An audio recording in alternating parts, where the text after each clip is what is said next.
नमस्कार दोस्तों, लक्ष्मण क्लासेस में आपका स्वागत है। हम लोग पढ़ रहे हैं कक्षा 10 की विज्ञान और चैप्टर नंबर चल रहा है 6। तो हमने जो 105 पेज नंबर पे एनसीईआरटी के 105 पेज नंबर पे जो है बॉक्स वाले क्वेश्चन थे वो हमने कर लिए थे। और ये सेकंड बॉक्स वाले क्वेश्चन हम करने जा रहे हैं आज, जो पेज नंबर 111 पे दिए हुए हैं बुक में। ठीक है, तो क्वेश्चन है स्वयंपोषी पोषण और विषमपोषी पोषण में क्या डिफरेंस है, क्या अंतर है। ठीक है, तो देखिए, स्वयंपोषी पोषण और विषमपोषी पोषण के बारे में हम लोग पढ़ चुके हैं। स्वयंपोषी पोषण वे पोषण होते हैं जो स्वयं अपना भोजन बना लेते हैं। ठीक है ना, जैसे पेड़ पौधे हैं, प्रकाश संश्लेषण की क्रिया द्वारा, सूर्य के प्रकाश द्वारा अपना भोजन स्वयं बनाते हैं। ठीक है, और विषमपोषी पोषण कौन सा होता है, जो अपने आप भोजन नहीं बनाता, दूसरों पर निर्भर रहता है। जैसे मनुष्य है, वो स्वयं भोजन नहीं बनाता, पेड़ पौधों को खाता है, पेड़ पौधों के फल को खाता है और जानवरों को भी खा जाता है ना। तो जो मनुष्य है वो विषमपोषी पोषण करता है। ओके, तो देखो, हम इसको क्लियर कर चुके हैं पहले भी, तो एक बार पढ़ लेते हैं। स्वयंपोषी पोषण उन जीवों के पोषण की प्रक्रिया है जो अपना भोजन प्रकाश संश्लेषण की क्रिया से स्वयं बनाते हैं। ठीक है, देखिए, वे वाले भोजन जो प्रकाश संश्लेषण की क्रिया द्वारा स्वयं अपना भोजन बनाते हैं, कौन सा कहलाता है, स्वयंपोषी पोषण कहलाता है। ठीक है, भोजन के लिए कच्चे पदार्थों जैसे वायुमंडल से कार्बन डाइऑक्साइड, जल और सूर्य का प्रकाश आदि का उपयोग कर पत्तियों में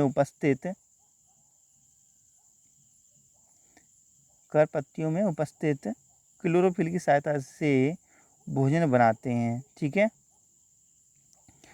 जैसे हरे पेड़ पौधे, कुछ जीवाणु आदि। ठीक है, क्लियर हो गया हो मुझे उम्मीद है। उसके बाद अब होता है विषमपोषी पोषण के बारे में। ठीक है, तो विषमपोषी पोषण, ठीक है, यहाँ पे जो हेडिंग टाइप की है, थोड़ा सा मिस्टेक हो गया, हेडिंग टाइप की है यहाँ पे। ठीक है, ये विषमपोषी पोषण क्या होता है, देखो यहाँ से पढ़ते हैं। उन जीवों का पोषण है जो भोजन स्वयं नहीं बनाते बल्कि अन्य जीवों पर निर्भर रहते हैं, जैसे मानव है, पशु पक्षी हैं आदि। ठीक है, विषमपोषी समझ में आ गया। ये विषमपोषी जो है स्वयं भोजन नहीं बनाते, ये दूसरों पर निर्भर रहते हैं। ठीक है, क्लियर हो गया होगा मुझे उम्मीद है। नेक्स्ट क्वेश्चन है, प्रकाश संश्लेषण के लिए आवश्यक कच्ची सामग्री पौधा कहाँ से प्राप्त होता है।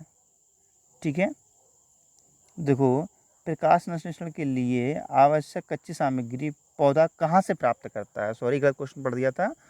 जो प्रकाश संश्लेषण की क्रिया होती है, उसके लिए जो कच्ची सामग्री की आवश्यकता होती है पौधे के लिए, वो कहाँ से पूरी करता है पौधा, क्वेश्चन ये है। ठीक है, तो प्रकाश संश्लेषण के लिए आवश्यक कच्ची सामग्री कार्बन डाइऑक्साइड की आवश्यकता होती है। ठीक है, जल है, ठीक, कार्बन डाइऑक्साइड और जल है। तो पौधे CO2 जो है वातावरण से ले लेते हैं, पौधे कार्बन डाइऑक्साइड वातावरण से और जल भूमि से प्राप्त कर लेते हैं। आंसर समझ में आ गया। नेक्स्ट क्वेश्चन देखते हैं। नेक्स्ट क्वेश्चन है, हमारे आमाशय में अम्ल की क्या भूमिका है। ठीक है, जो हमारा आमाशय है, जो आमाशय तो आपको पढ़ाया गया है अच्छे से, हंसियाकार जो स्टाइल होता है इसका। देखो, ये जो आमाशय होता है, मान लीजिए जो आई है, ये ऊपर से आती है फूड पाइप, उसके बाद इस टाइप से होता है आमाशय, इस टाइप से। ठीक है ना, इस टाइप से आमाशय होता है और फिर यहाँ से ये डिडनम होती है, ये डिडनम स्टार्ट होती है, फिर छोटी आंत स्टार्ट होती है, ये छोटी आंत तो है। ठीक है, तो ये आमाशय कहलाता है, ये क्या कहलाता है, आमाशय कहलाता है। ठीक है ना, तो हमारे आमाशय में अम्ल की भूमिका क्या है। ठीक है ना, तो इसमें जो होता है अम्ल की भूमिका पूछ रहा है इसमें। ठीक है, तो यहाँ पर एक पेनक्रियास होता है, ठीक है ना, जहाँ पे अम्ल होता है। फिर यहाँ पे लीवर लगा होता है, यहाँ पे एक कर दिया लीवर। ठीक है, तो वो आपको चित्र में पढ़ रखे हो आप अच्छे से। हमारे आमाशय में अम्ल की निम्नलिखित भूमिकाएं हैं। ठीक है, आमाशय की भित्ति में उपस्थित जठर ग्रंथियों द्वारा स्रावित हाइड्रोक्लोरिक अम्ल एक अम्लीय माध्यम तैयार करता है, जो पेप्सिन एंजाइम की क्रिया में भी सहायता करता है। ठीक है ना, नहीं समझ में आया, फिर समझो। तो कुछ आमाशय है, इसकी कोशिका भित्ति में उपस्थित जठर रस ग्रंथियों द्वारा स्रावित हाइड्रोक्लोरिक एक अम्लीय माध्यम तैयार करता है। ठीक है, तो देखो, जठर रस निकलता है, वहाँ से क्या होता है, हाइड्रोक्लोरिक अम्लीय माध्यम तैयार होता है, जो क्या करता है, पेप्सिन एंजाइम की क्रिया में भी सहायता करता है। जो पेप्सिन नामक एंजाइम है, ये पेप्सिन नामक एंजाइम क्या करता है, प्रोटीन को पचाता है, पेप्सिन है ना, तो इसकी जो क्रिया होती है कौन सहायता करता है, HCl सहायता करता है, ठीक है। और HCl क्या करता है, भोजन को सड़ने से भी बचाता है, ये भी काम करता है HCl, है ना। तो HCl भोजन में उपस्थित हानिकारक जीवाणु को नष्ट कर देता है और भोजन को सड़ने से भी बचा देता है।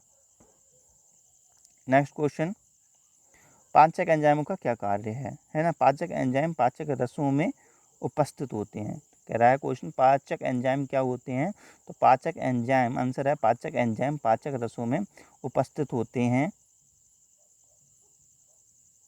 ये पाचक एंजाइम भोजन के विभिन्न पोषक तत्वों को जटिल रूप से सरल रूप में परिवर्तित करके घुलनशील बनाते हैं। जैसे पेप्सिन एंजाइम है, प्रोटीन है, और जैसे पेप्सिन एंजाइम प्रोटीन को पेंटोन में या पेंटोज में बदल देता है, ठीक है। तो क्वेश्चन है कि पाचक एंजाइम का क्या कार्य है। देखो पाचक एंजाइम जो होता है वो पाचक रस में पाया जाता है, ओके।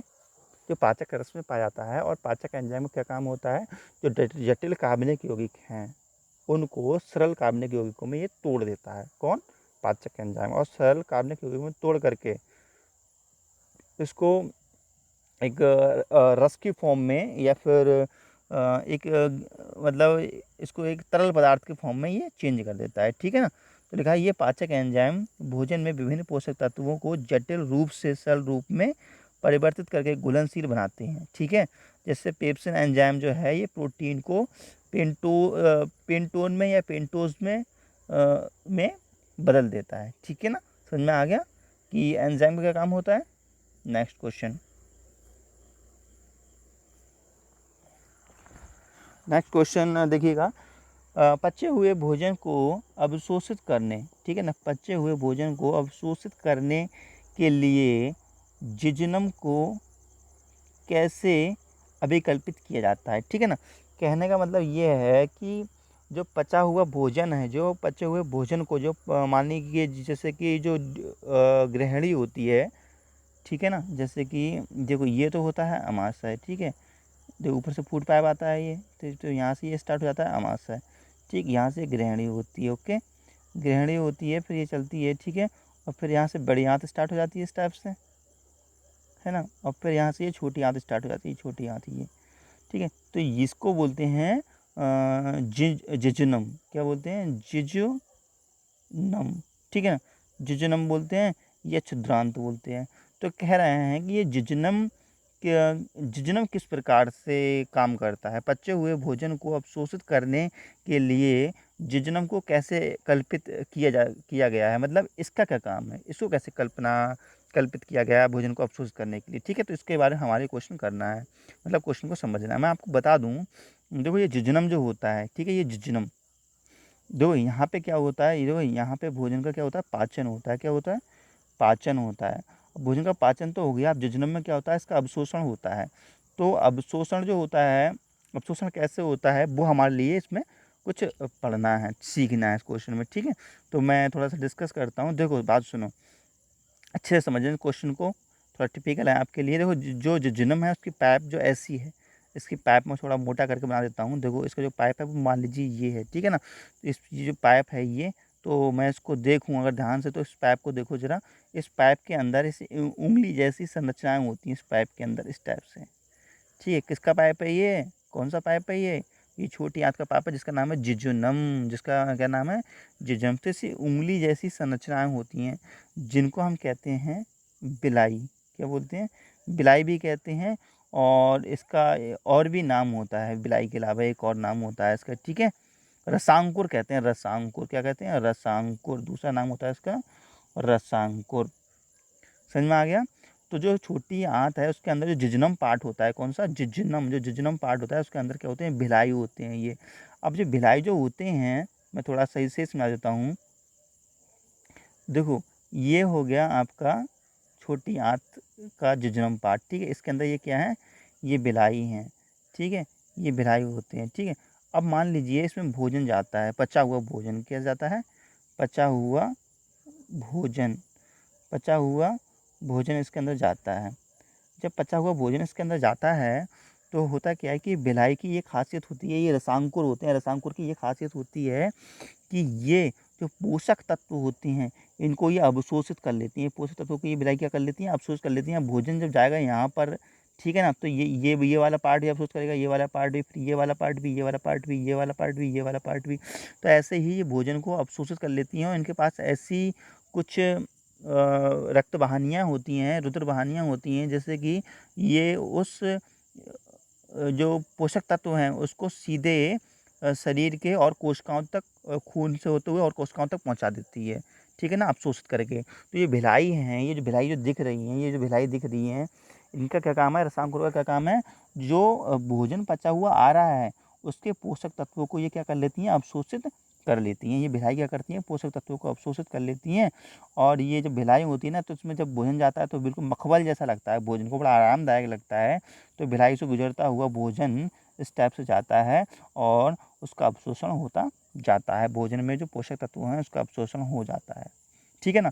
और जो शेष बचा हुआ पार्ट होता है, जो यहाँ पे जो भिलाई है, यहाँ पे जो ये भिलाई हैं, ये भिलाई क्या करती हैं, जो भोजन है, ये भोजन जो है, भोजन से पोषक तत्वों को क्या कर लेती हैं, ये अवशोषित कर लेती हैं ये भिलाई, ठीक है। अब जो बचा हुआ भोजन है, ये बचा हुआ भोजन जो पचा, जो जिससे सारे पोषक तत्व अवशोषित कर लिए गए हैं, लेकिन कुछ भोजन अब भी ऐसा है जो पचा हुआ नहीं है सही से, तो उसको अगले भेजते हैं। जो अगले जो ये जो होती है, ये इसको बोलते हैं इलियम। जो अगले की जो होती है जो आहार नाल, इसको क्या बोलते हैं, क्या बोलते हैं इसको, और छोटी आंत को हम इलियम, ठीक है ना। तो इसको हम इलियम बोलते हैं।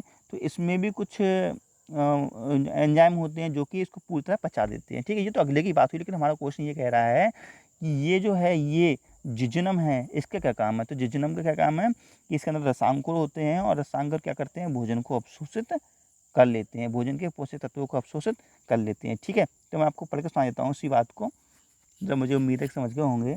देखो, पचे हुए भोजन को आंत की भित्ति अवशोषित कर लेती है, ठीक है। पचा हुआ भोजन है, उसके जो आंत की भित्ति है, भित्ति मतलब जो अंदर का सिरा है, वो अवशोषित कर लेता है। जिजनम के आंतरिक स्तर पर उंगली जैसी अनेक संरचनाएं होती हैं जिन्हें रसांकुर या भिलाई कहते हैं, ठीक है। मैं आपको समझा चुका हूँ, अभी क्लियर हो रहा है इतना। हाँ, ये अवशोषण के सतही क्षेत्रफल को बढ़ा देती हैं, ठीक है ना। तो जैसे अवशोषण के सतही क्षेत्रफल का मतलब ये हुआ, जैसे कि ये है छोटी आंत, ठीक है, ये भिलाई है, ये भिलाई है, ये भिलाई है, ठीक है। अब जब भोजन जाएगा, तो अगर ये नहीं होती, तो जब भोजन जाता तो भोजन का अवशोषण होता है, यहाँ पे होता है और यहाँ पे होता है, यहाँ होता है, यहाँ होता है, मतलब इतनी एरिया में होता। और लेकिन जब यही रास्ता टेढ़ा मेढ़ा खुदरा हो गया, इस टाइप से हो गया, तो यहाँ पे भी अवशोषण होगा, यहाँ पे भी अवशोषण होगा, यहाँ पे भी होगा, यहाँ पे भी होगा। कहने का मतलब जो क्षेत्रफल अवशोषण कैसा हो गया, बढ़ गया, ये लिखा हुआ है ना। तो लिखा है कि ये अवशोषण की सतह क्षेत्रफल को बढ़ा देते हैं। इनमें रुधिर वाहिकाओं की अधिकता होती है, जो भोजन को अवशोषित करके शरीर के प्रत्येक कोशिका तक पहुंचाने का कार्य करती हैं। कौन करती हैं, जो भिलाई हैं, उनके अंदर ऐसी रुधिर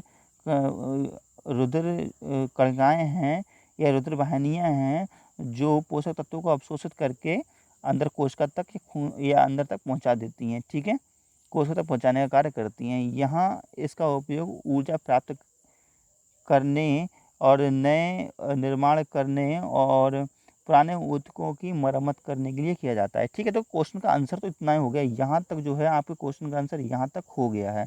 ये मैंने एक्स्ट्रा लिख दिया है कि जब जो पोषक तत्व हैं वो अंदर चले जाते हैं, कोशिकाओं तक पहुंच जाते हैं, तो वहाँ पे उनका होता क्या है, तो क्या होता है, उन पोषक तत्वों से क्या होता है, इसका उपयोग ऊर्जा प्राप्त करने, इन पोषक तत्वों से क्या करते हैं, ऊर्जा प्राप्त करते हैं, है ना। और नए जैसे यहाँ पे लिखा होना चाहिए, नए ऊतकों का निर्माण करने हैं, नए ऊतकों होना चाहिए, थोड़ा गलती हो गया है यहाँ पे। तो यहाँ पे क्या होना चाहिए, नए ऊतकों, ठीक है, नए ऊतकों होना चाहिए, नए ऊतकों का निर्माण करने तथा पुराने ऊतकों की मरम्मत करने के लिए किया जाता है, ठीक है। तो ये इसका आंसर हो गया, बिल्कुल क्लियर वाला। तो एक एक्स्ट्रा क्वेश्चन मैंने लिख दिया है, ये बॉक्स का क्वेश्चन नहीं है, मैंने अपनी तरफ से लिख दिया है। क्वेश्चन है, भोजन किसे कहते हैं, भोजन होता क्या है ना। तो आंसर है, शरीर की जैविक क्रियाओं हेतु ऊर्जा प्रदान, देखो, शरीर की जैविक क्रियाओं हेतु ऊर्जा की प्राप्ति के लिए जो पदार्थ खाए जाते हैं उसे हम क्या कहते हैं, भोजन कहते हैं। तो प्यारे बच्चों, मुझे उम्मीद है कि आपको समझ में आया होगा। अगर आपको वीडियो अच्छा लगता हो तो इस चैनल को प्लीज़ लाइक कीजिए और शेयर कीजिए और अधिक से अधिक सब्सक्राइब कीजिए। ठीक है प्यारे बच्चों, और आपको जो पिछले मैंने पढ़ा दिया गया है बायोलॉजी में, और बायोलॉजी में भी पढ़ा दिया है मैंने काफ़ी, और केमिस्ट्री भी पढ़ा दी है। तो इन सभी की जो लिंक हैं आपको डिस्क्रिप्शन बॉक्स में मिल जाएंगे, वहाँ पे आप ज़रूर देख लेना। Okay, thank you.